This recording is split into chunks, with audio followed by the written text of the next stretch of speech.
Hello. I was asked to do a reading of a speech by Mahatma Gandhi in the 1930s at Kingsley Hall on spirituality, on God. So I will. Hopefully everything goes all right. There is an indefinable, mysterious power that pervades everything. I feel it, though I do not see it. It is this unseen power which makes itself felt and yet defies all proof, because it is so unlike all that I perceive through my senses. It transcends the senses. But it is possible to reason out the existence of God to a limited extent.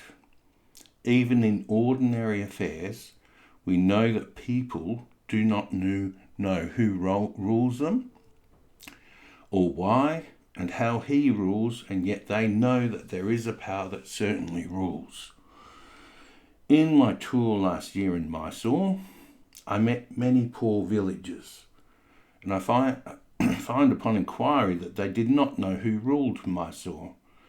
They simply said some god ruled it. If the knowledge of these people was so limited about their ruler, I, who am infinitely lesser in respect to God than they to their ruler, need not be surprised if I do not realize the presence of God, the King of Kings. Nevertheless, I do feel, as the poor villagers felt about in Mysore, that there is orderliness in the universe. There is an unalterable law governing everything and every being that exists or lives. It is not a blind law, for no blind law can govern the conduct of living being, and thanks to the marvellous researches of Sir J.C. Bowes, it can now be proven that even matter is life. That law, then, which governs all life is God. Law and the lawgiver are one. I may not deny the law or the lawgiver because I know so little about it or him.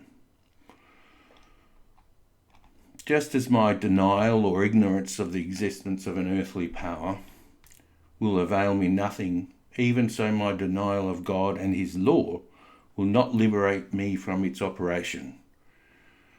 Whereas humble and mute acceptance of divine authority makes life's journey easier, even as the acceptance of earthly rule makes life under it easier. I do dimly perceive that whilst everything around me is ever changing, ever dying, there is underlying all that change a living power that is changeless, that holds all together, that creates, dissolves and recreates. That informing power of a spirit is God, and since nothing else that I see merely through the senses can or will persist, he alone is. And is this power benevolent or malevolent? I see it as purely benevolent, for I can see that in the midst of death, life persists, in the midst of untruth, truth persists, in the midst of darkness, light persists. Hence I gather that God is life, truth, light. He is love. He is the supreme good. But he is no God who merely satisfies the intellect, if he ever does. God to be God must rule the heart and transform it. He must express himself in every smallest act of his votary. This can only be done through a definite realization, more real than the five senses can ever produce.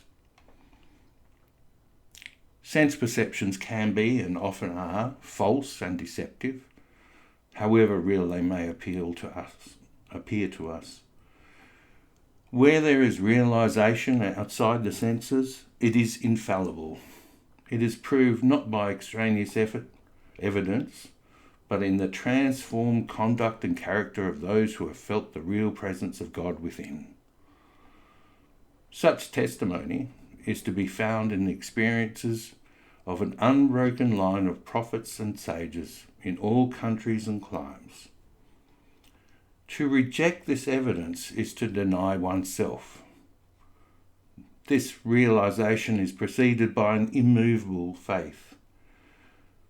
He who would in his own person test the fact of God's presence can do so by a living faith, and since faith itself cannot be proved by extraneous evidence, the safest course is to believe in the moral government of the world, and therefore in the supremacy of the moral law, the law of truth and love.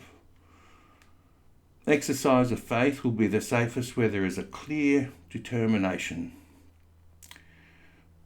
summarily to reject all that is contrary to truth and love. I confess that I have no argument to convince through reason. Faith transcends reason. All that I can advise is not to attempt the impossible. Thank you.